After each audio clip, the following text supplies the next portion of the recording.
everyone, and thank you for joining us. It's Kendra with Boss Talk. Boss Talk, I am the author of Boss Talk, which is an acronym for Beating Obstacles, Statistics, and Stress. And today we are here to interview Monica Brunson of Brunson Healthcare Services, and we are so excited to have her. So one of the reasons that I wanted to interview individuals is to paint the picture that we're not all suffering in our own silos. To paint the show individuals that no matter where you are in life, there's a light at the end of the tunnel. So we're going to go through the journey of Monica's life and see what her light is at the end of the tunnel that may be able to support you. Additionally, I did want to say, I know I said this off camera, but I wanted to say this on camera. One of the things that is really near and dear to me is that I feel like people are always they always see you on this side, but they don't know what happened along the way. And so boss to me wasn't just the CEO of a company or anything. It was people that still shine. They still are making an impact. They're still doing some kind of great work. But we all have a story. So I wanted people to share their story so that everyone could see the journey along the way and use that as inspiration. So thank you for joining us today, Monica. Thank you for having me. So Monica, why don't you tell us a little bit about yourself, who you are now, and then we'll go back to where it started. Well, now I am CEO and owner of actually Brunson Healthcare Consultants Group. Okay, I'm sorry. That's quite all right. But we do provide healthcare services. Okay. So I do, understand how folks will say Brunson Healthcare Services, but it's actually Brunson Healthcare Consultants Group. And we help families find assisted living for their loved ones. Okay. And we also help assisted livings to market their product and to grow their business. So someone who has one house that wants to grow it to the second house, we help them to do the things they need to do to get to that second house, to do the marketing, to find resources, to find training for their employees, to find employees. So we do all of that, and we actually right now have a network of about 75 assisted livings in the Maryland area. Great. And then we also have social media impact in 3 different areas. So we have Instagram, we have our website, and then we also have Facebook. Oh, great. So you got all those marketing pieces in place. Trying to. Great. So where are you from, Monica? I'm from Baltimore, Maryland, born and bred. I have never lived anywhere else. I grew up in Lexington Terrace. Really? I grew up in the Terrace, and we moved when I was 10 to the Sedonia area. Okay. And I've pretty much stayed either in Sedonia, White Marsh, Essex. I've lived all over Baltimore and the vicinity, but I've never left Baltimore. I'm a Baltimore girl. Okay, all right. So Lexington Terrace. Tell me more about the experience in Lexington Terrace. Wow. Because that's what I want people to hear. I'm sure that was no walk in the park. Yeah. But you know what? I grew up in the Terrace when it was nice. So we had roaches. I've seen a roach. I've turned the lights on and they've scattered. But I grew up in Lexington Terrace in the late 60s. Really? You don't look a day over 21. Thank you. I will be 57 by the time this airs. I will be 57 years old. Thank you. When's your birthday? May 29th. Okay, great. May 29th. So, but I grew up, it was a different time. There were the bad guys out there, but the bad guys didn't come too close. Okay. The Terrace was more family oriented, and neighbors knew each other, neighbors took care of each other. So it wasn't as dangerous as the public housing started to become at one point in the late 70s, 80s. Okay. It was just outrageous. So Lexington Terrace was a public housing. Lexington Terrace was public housing. It was actually a high-rise building. Okay. I lived on the 11th floor of a high-rise building. Wow. How many floors was on the building? 11. Oh, so wow. I lived in the penthouse. Okay. Yes. I lived in the penthouse. Every time I go to a hotel, I'm trying to get that floor. Exactly. Okay. And that's what I tell people. It's funny you said that. At the same time, that's what I tell people. I lived in the penthouse. Okay. So, but our family, we all lived near each other. So I had family that lived in Lexington Terrace. I had family that lived in the Fayette Street building. I had family that lived in Murphy Homes. And I had family that lived on Fayette and Lexington and Schroeder. So all of our family lived very close together. So it was growing up, I had a wonderful childhood. I didn't feel that I wanted for anything. I didn't realize that I was poor until I grew up and looked back and realized, oh, government cheese. I remember that cheese. Okay. You know, I remember my dad working, 3 jobs to pay rent. I actually tell the story that when we moved, I was excited that I not only had my own bedroom, but that my bedroom was on the 2nd floor. Because the 2nd floor of the townhouse. When we we moved when I was 10, and we moved to a townhouse. Okay. And to me, that was amazing that I had to go upstairs to my bedroom. Because, in the terrace and in the high rises, everything was a rancher. Everything was all on one level. Right. So that's how I grew up. Let me go back to one thing. When you said, just so our listening audience will be clear, when you said the bad guys didn't come close, what does that look like? Who were the bad guys? Because some people don't know what that looks like. Does that mean that I didn't have to walk by drug dealers. Okay, there so were no open were air. Yeah, I'm sure there were drug dealers there. Okay. But it was people weren't as blatant as they become. Okay. There were not. There weren't drug deals being made right in front of you. I mean, folks did it behind closed doors. Because it's not that it wasn't happening. It just wasn't right in your face. So not now, we ride down North Avenue and we could and literally you can watch people servicing each other. Okay. You can see the drugs changing hands. So it's progressed over time. Exactly, right. Exactly. So that was still happening, but it wasn't as close. And I don't know if I don't know what that would have caused that to happen, but it just wasn't as in your face as it is now. Let me say that. So one of the things that I think that is just really profound that keeps happening when I interview someone that grew up in that era, everybody says how collective and village like the neighborhoods was. So I interviewed Glenda Curtis the other day, and she shared how you knew all your neighbors' names. You used Comet to clean the steps. That was a part of the and you cleaned your neighbor's steps. Right. And I think so. Also I own a child development center, Learning How, and one of our approaches is instilling that village approach, because we really feel like that is something we definitely have to get back to in order to really help families thrive. And so I just think it's so profound every time I interview someone that they say, even my sister, my brother, we talk about what it was like growing up for us and how we knew all of the neighbors. Exactly. We could talk to them. We could go to them with a problem.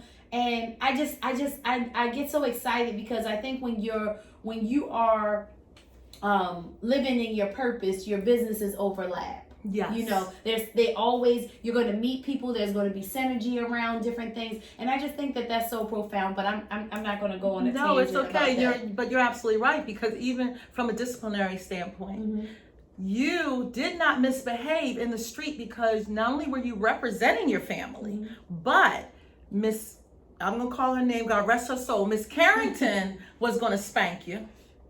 And then your mama was going to spank you. And then daddy was going to spank you for getting Miss Carrington to have to spank you. So you knew you stayed on point, because the neighbor was looking out for you and they had the authority to correct you. Nowadays, people barely want to speak to someone's child, and then you never know what kind of response you're going to get. So I'm really torn between that's again where the businesses overlap, and the textbook and the theories and my upbringing and my culture, they overlap, because I'm not sure I agree with the spanking anymore. Oh no, absolutely. I agree. However, it worked back in the day. There's some biblical terms that says that if you spare the rod, you spoil the child. Right. So that's in moderation. Right. Because of course what was spanking then it's child abuse now. Okay. So yeah. And we know, and that's just, we know better, we do better. Right. We know better, we do better, because in some cases, it created angry children who grew up to be angry adults. Okay, right. In some cases, it taught you. I was spanked once by my father. He never had to deal with me again. Okay. So, it depends, but you're absolutely right. I am not a proponent of spanking. I do not believe that spanking, putting your hands on your child works, but you also can't rationalize with a 2-year-old. So you need to have appropriate. I think you have to redirection and positive reinforcement, exactly all that stuff that she's saying. Yeah. You can do that, and it needs to be, on a foundation and built upon. Right. But a 2-year-old can't rationalize with an adult. I don't think you can rationalize with two. But then we digress. We digress. So Monica, tell me, what was it like growing up as a Black woman in Baltimore City? You hear all of this, whenever I leave Baltimore, and I go other places, and, people have only seen The Wire. They've only seen the 12 o'clock boys. Tell me, what was it like for you growing up? Because, see, now here's the challenge, because I was really sheltered. I was sheltered. So I don't even know if I even have, a way to answer that question. At 10 years old, my worlds were split. At 10 years old, I started going to the Bryn Mawr School, which was in Roland Park. It was a private girls' school in Roland Park. I was still living in Baltimore City. Wasn't living in Lexington Terrace, but we had moved to Garden Village. Yeah, so we moved from Garden Village to Sedonia. So I was living in Garden Village when I was going to school. So Monday through Friday, I was in a world that did not look like Baltimore City at all. That exposure. Yes. And so from 10 to 16, my world was split. When I was, so those were kind of formidable years. As an adult, even my adult world, I would say from 16 to 20, I was in college. I went to Western Maryland College. Again, not on campus. I lived on campus, so I didn't experience Baltimore the way other people experience Baltimore. So we're gonna have to back up, right? Because I want our listening audience to really capture this. Because it's not typical that you find someone coming out of Lexington Terrace going to Bryn Mawr. Right. So I was kind of smart. Okay. So was that your family's choice to send you to Bryn Mawr? It was. But the person who discovered me or noticed me was a man, God rest his soul, Thomas McElroy. Mm-hmm. Thomas McElroy is the reason that I went to Bryn Mawr. Okay. And he was a 6th grade teacher at Lexington Terrace who saw that I had the potential to really grow at that school. Boom! Because my next question was going to be, who was your inspiration? And I think I'm glad that you said that, because I really want to show how critical people are in children's journey. Oh yes, right? So we can back up, because let's back up to 3rd grade and they still have these tests, those assessment tests in school. So at 3rd grade, I tested on, I kid you not, my mother kept it and I still have it. At 3rd grade, I tested on an 11th and 12th grade level. 11th and 12th grade in reading, 12th grade and beyond. I tested at the 99th percentile. I'm not surprised. I have children in my care that are 6 years old that can put a Rubik's Cube together. So I'm not surprised. Right. But if no one ever notices that. Exactly. They just slide along the continuum of what is supposed to happen. That's going to be the next book. But okay, come on. They just slide along that continuum. In my case, someone noticed, brought me into the principal's office. I thought I was in trouble.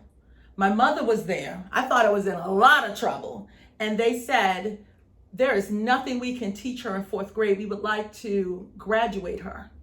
This was at 3rd grade. I was 9 years old and they wanted to graduate me out of elementary school. And my mother said no. This was in December because you do those tests in the fall. And so in December, they were ready to put me in the 6th grade and let me finish out the year and then send me on my way because they were like, there's nothing else we can teach her. My mother understood that socially that wasn't going to happen. She was smart. Yes. She was really smart. She was. She was way ahead of her amazing time. woman. Amazing woman. Child development hadn't evolved that far yet to really understand all of the social components. So, Exactly. but this is just why I always say, like, textbooks and academics. Do you mind sharing what your mom's grade level was? My mom actually she was not a college graduate. She was a high school graduate. Now, that's another story in itself. High school graduate who did not go to college because she had me. Right. But it's okay. Right. Because she had that level of understanding, education, and wisdom and knowledge. Right. Because we value, we undermine the big mamas. And I don't ever want to, because my grandmother, she was able to push everybody through everything with no education. Right. Right? So I'm not discrediting education. But what I'm saying is it being a boss is about taking that initiative and just pushing and persevering through beyond. Exactly. So, okay, good. Exactly. I'm sorry. I'm excited. No, that's okay. You get me excited. I'm like, well, wait a minute, that's true. Because I don't hear people. When I meet people that have gone to Friends, Bryn Mawr, Gilman, they didn't start in Lexington Terrace. And I didn't know that. Lexington Terrace Elementary School. I'm getting excited about Lexington Terrace Elementary. Okay. So Miss Harris. Okay, so that was Miss Brown. So Miss Brown was my 3rd grade teacher. Right. And so instead of sending me to the 6th grade after winter break, they sent me to the 5th grade. So I skipped the rest of 3rd and 4th grade. And Miss Harris, who was my 5th grade teacher, not only introduced me to broccoli, because she was just that dynamic of a teacher, she would introduce us to new vegetables. So she introduced me to broccoli, which is today my favorite vegetable. And she introduced me to Mr. McElroy. And she said, this young lady is going to finish out the year in my class and she's going to be in your class. So, wow, even as I'm telling you this, she showed me the vision. She walked me over from her class to Mr. McElroy's class, introduced me to him, and said, this young lady is going to be in your class in September. And Mr. McElroy said, I'm so excited, very nice to meet you. I remember him saying, very nice to meet you. I remember him shaking my hand and telling me, stand up straight. Because apparently I used to slouch horribly. And Mr. McElroy, when I first met him, he was like, glad to meet you, stand up straight. And that was the last time I saw Mr. McElroy until September. So then I finished with Miss Harris's class, and Mr. McElroy said, I have an idea. I'm going to talk to your parents. I think there's a great school you should go to. And I said, okay, because he was like my buddy. I loved him dearly. I mean, I learned so much from him. Young, white, inner city school teacher. I remember when I think back on it now, he lived in Federal Hill, but taught, at Lexington Terrace. And his father, I think, was an attorney or something. I think his father was an attorney. But he saw the potential, and I applied, and that's the rest is history. Wow. So I ended up going to Bryn Mawr in the fall of 1985. Wow. Yeah. That's a remarkable story. Thank you. I just think that's what people need to hear, not just from a parent's perspective, from an educator's perspective, to know that you can have such a huge impact. Absolutely. We change lives every day. I know the book is not about me being an educator, but it's a critical job because you really have someone's life in the palm of your hands. You absolutely do. If you don't cultivate that in the right way, if you don't see that vision for them, that they don't have the capacity to see yet. Mr. What was his name? McElroy. Mr. McElroy was a boss. Right. Because the level of servitude that takes to see that in someone. And like even when you think of, did you have to pay to go? I was on scholarship. So even all of, and I'll share something else with you. I found out not only was I on scholarship the first year, but it wasn't a full scholarship. And my parents couldn't afford the difference. And I had an anonymous donor. 5 years later, the year I graduated, I wanted to know that my senior year, I asked them who my anonymous donor was and found out my anonymous donor was Thomas McElroy. So not only did he put skin in the game, as they say. So not only was did he encourage my family, not only did he encourage me, but he said, I will personally invest in this young lady. My only regret is I never got a chance to thank him personally. You did. You turned out like you Well, yes. So he can see that, right. I can tell you personally, you thanked him because you became who you are today. True. It is an educator's dream. When you are committed to what you do, you you want to see the outcomes. You want to see the results. You never have to get a thank you. Never. Educators that are like him, that are truly there to support and to develop children, that's the most rewarding thing, to be able to see them really. There's nothing for me personally. There's nothing more exciting than starting the school year off with a child not knowing anything, and at the end of the school year, seeing what they can do and knowing that you played a part in that. Like that. Yes. I've had fancy cars, fancy shoes, but I promise you, the most rewarding thing is being able, and like, to know that you had that much of an impact on somebody. And as I evolve as a boss, I realize that can happen in every arena. Yes, I was going to say, I find the same thing when I'm working with either an assisted living provider or with a family, especially if I'm working with an assisted living provider who came to my conference 2 years ago, and now they have their assisted living, and I'm helping them to get clients. It is absolutely rewarding. Tell me more about the conference. Absolutely. Tell our audience about Well, I do a conference twice a year. I started the conferences in 2014. Of course, COVID put a kibosh on, 2020 was, I say, the oops year. So up until 2020, I did a conference twice a year. The conferences were for folks who wanted to start an assisted living or folks who wanted to grow their assisted living. Okay.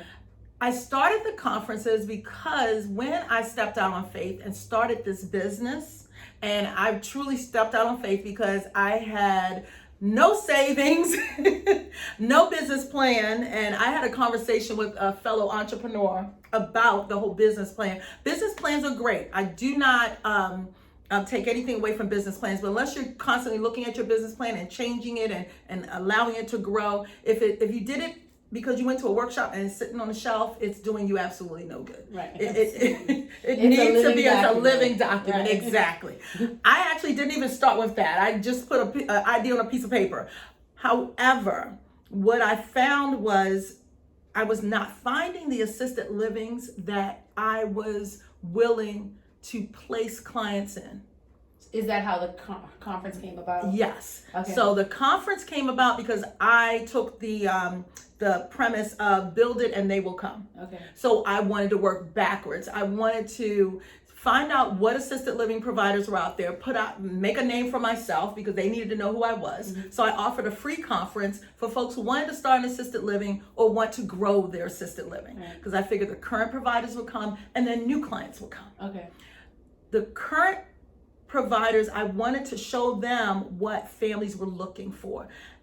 When I started doing conferences just 7 years ago, the assisted livings did not look the way they look now. People weren't thinking about color. They weren't thinking about vibrant. They weren't thinking activities. That is fairly new. Okay. Assisted living itself is a new industry, but a lot of the assisted living providers were folks who originally had just group homes, that were unlicensed, unregulated. Excuse me, I don't have COVID. Yeah, they're fine.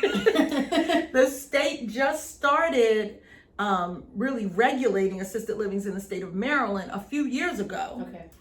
And folks just weren't seeing the value in making it look inviting. Okay. So, and they also were working kind of in a vacuum in that they didn't know other services that were available to them. So you had like these little pockets of kind of click, the same way you had cliques in high school, you had cliques in assisted living. Somebody would know something, but they only told their girlfriend who they went to high school with, or they only told their cousin who had an assisted living. So I created a conference where, come to this, you'll learn all of it. Come to this and you'll see what the new regs are going to look like. You'll see what the families are looking for. You'll meet some of the families. Right. And so I've done that up until 2020. I've done 2 conferences a year. And so this year I'm so excited because good things do come out of 2020. I said, it might have been a mess, but it might have been a whirlwind. But if you held on to onto something, when the tornado was happening, you hold on to the center pole. Right. And what's the movie Twister? Hold on to the center pole. Right.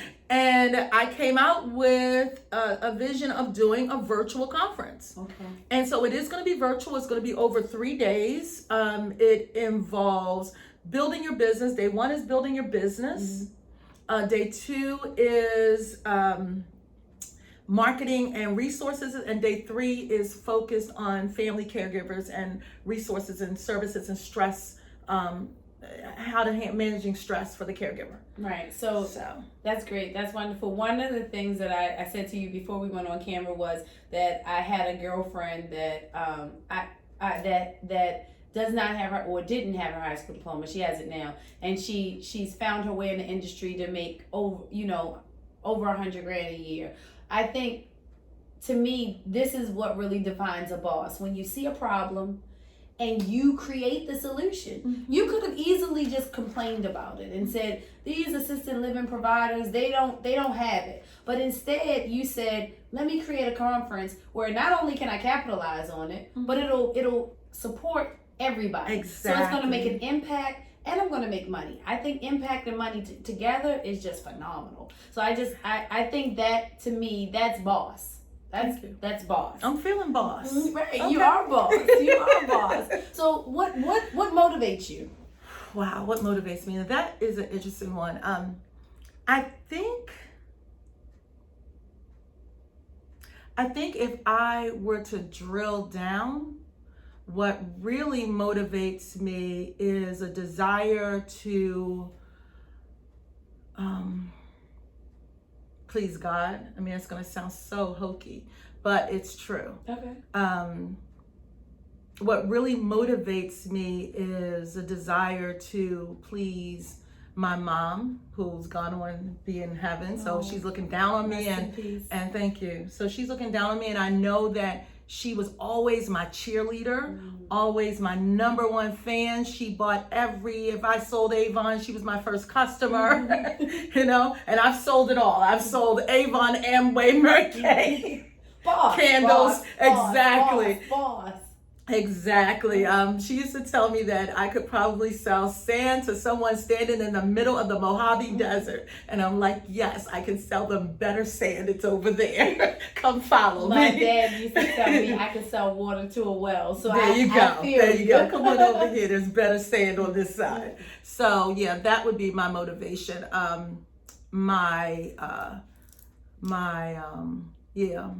would be my motivation. To please God. Really. Wow. It really is. Wow. And that's kind of it's a double-edged sword. Okay. Because you also, it's a tall order, but not until you grow, because pleasing God, people make it complicated. Pleasing God is just really so easy. It's just, just be good to people. Just do better today than you were. Just be better today than you were yesterday. And just keep doing that, because none of us are perfect, but we serve a perfect God. Okay. And I think where people that's why I was careful almost didn't want to say that, because I don't want people to get the impression that it's some,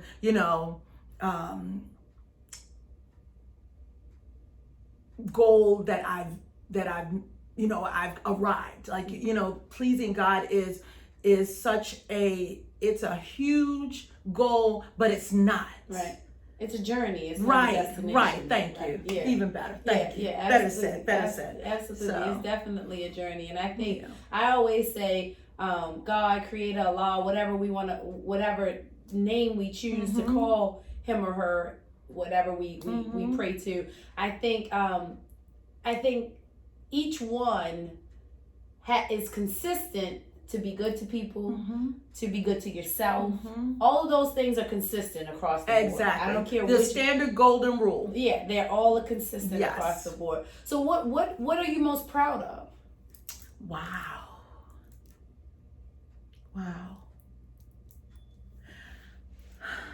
That's a good one. Recently, and I have to say, I am most proud of an award that I received from Bryn Mawr. Okay.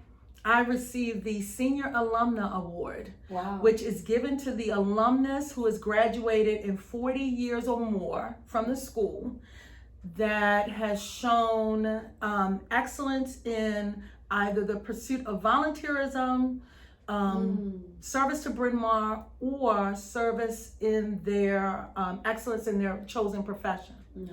And so it is an achievement award that it's class nominated. So my classmates nominated me, and I found out that not only did they nominate me, one of my classmates who, I haven't had a lot of interaction with her since we graduated.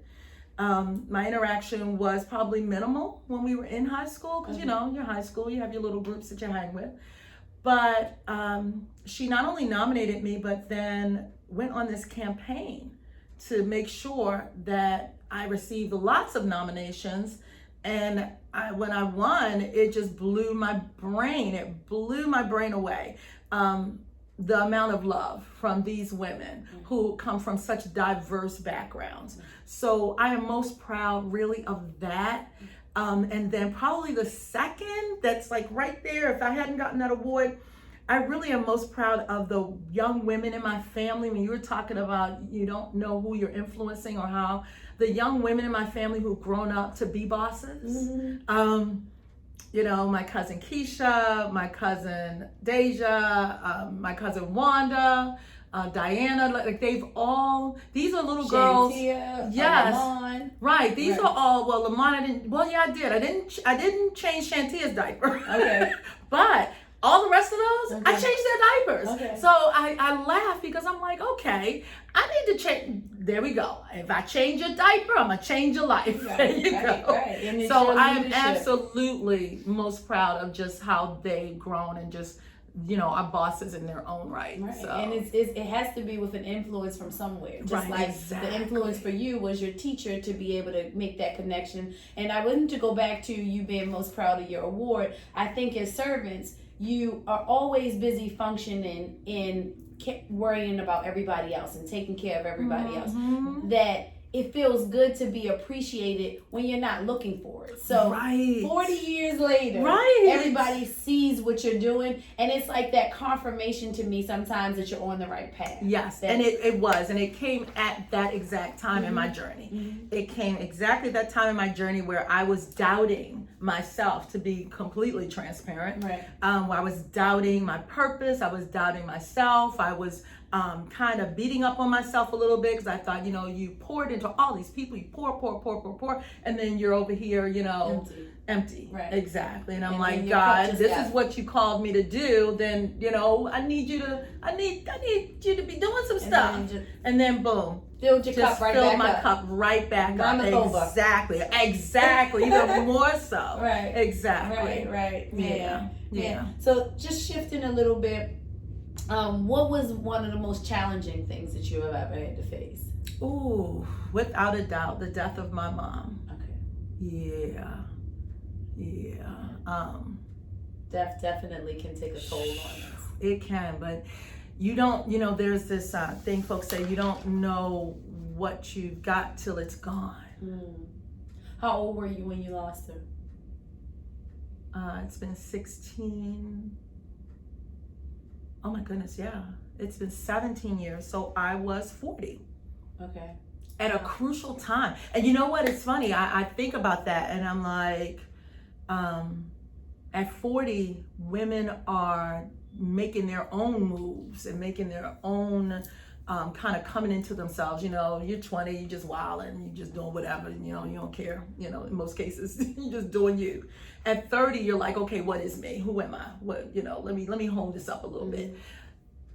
Theoretically, at 40, women are kind of, they're laser focused unless something else is going on. They're kind of focused, or they start to get laser focused in your 40s. So I feel like I lost my mom at a point when I needed to start being laser focused, and then she was gone. So, wow. Still hard. You need a tissue? No. Okay. But we're not gonna cry. Okay. Well, if you need to, I know. Crying is good. It is. Cleanses But your soul. Oh, you don't want ugly. Y'all don't want these tears, okay? You don't want these tears. I'm gonna give y'all just a little bit of wetness, and that's it. You don't want these tears. These are ugly crocodiles. Ooh, these some. Is it the screw your face? Yeah, these some. Girl, these come from your big toe tears. Yeah.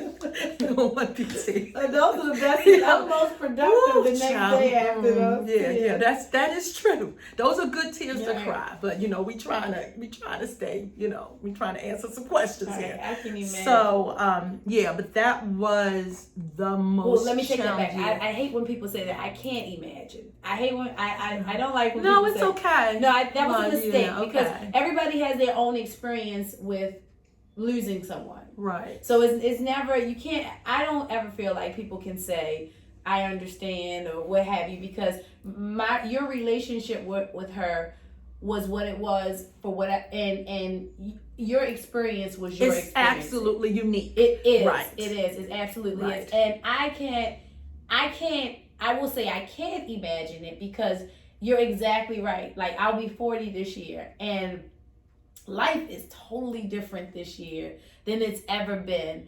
And my mother and I are close and I can't imagine. Let me say that. Like I don't want to even fathom. It is a club I do not want anyone to have to join. Right. That's what I say to folks. It's a club that you do not want any parts of. Right. It really is. So that probably was the most challenging because at that time, I just was, again, trying to focus on who I was, what I was doing. Brunson Healthcare was not, Brunson Healthcare did not exist. Mm-hmm. Brunson Healthcare was kind of an idea. It was the business plan on the shelf. And I'll share something with you. There were two business plans on the shelf. Mm-hmm. One was Brunson Healthcare and one was a child care center. Right. You want to talk about overlapping. We got to come back to that. Exactly. I've always worked with either elderly or children. So vulnerable populations are my thing. Mm-hmm. Like I like to fend for people that cannot fend for themselves. Monica, what would you tell, we're going to bring this to a close. What would you tell your younger self? Oh, I would tell her so much. I would tell her so much. Tell us. Okay, so I would tell her to not be so hard on herself. I would tell her to love herself through all of it, to love herself a little more. What does loving yourself look like? Take care of herself, put herself first, eat better, take the trip. Go away, for God's sakes. I would tell her that it's okay that boy didn't like her. Because he wasn't the one anyway. Ooh. I would tell her that. Okay. I would tell her that girl wasn't her best friend. She was just a friend who happened to be, here for the journey, here for the moment, to teach you something. Right. To redirect you. Yeah, I would tell her that it's okay to be smart. And smart girls do get to go to the prom. Man. Okay. I would tell her to just be more confident in who she is, who she's gonna be. Wow. And to trust herself and that God's got her. Yeah. Great. All right, so Monica, tell us, what are your plans for expanding your business? What can we help you with? Okay. Where are you going? What's next? So, what's next is we are going to be a national company. Okay. Right now, I 2020 allowed me to test the waters with boundaries. So Baltimore is no longer a boundary. Maryland is no longer a boundary.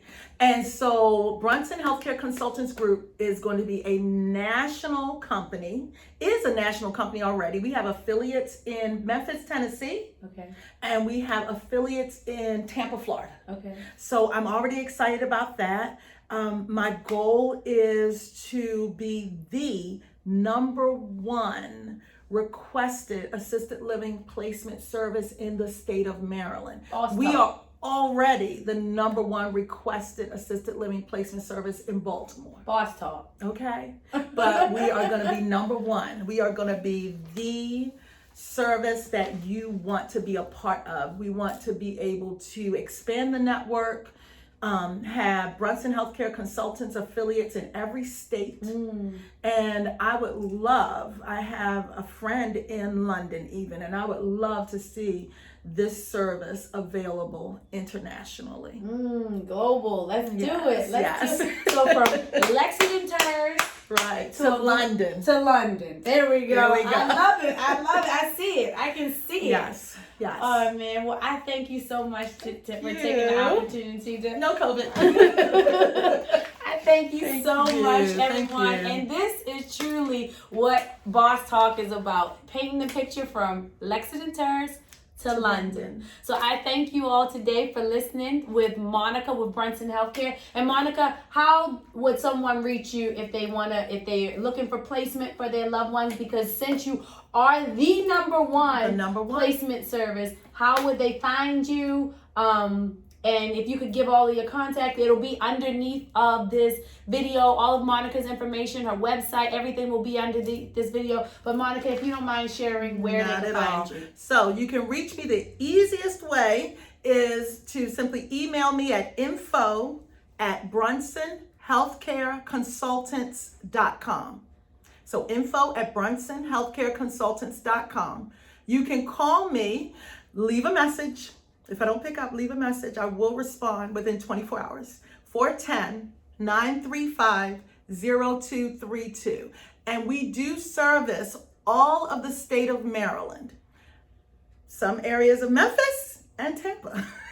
Oh man, well thank you again, Monica. Thank you. Again, this is Boss Talk and Kendra Yassini's success story in real time. Looking forward to you purchasing the book 7/17/21. It's going to be amazing. That is also my 40th birthday. Yes. So we will have your book will be your ticket into the party. So the first 100 books will be autographed, as mentioned in all of our other ads. And I thank you so much, and I invite you to also be a boss. Have a great day.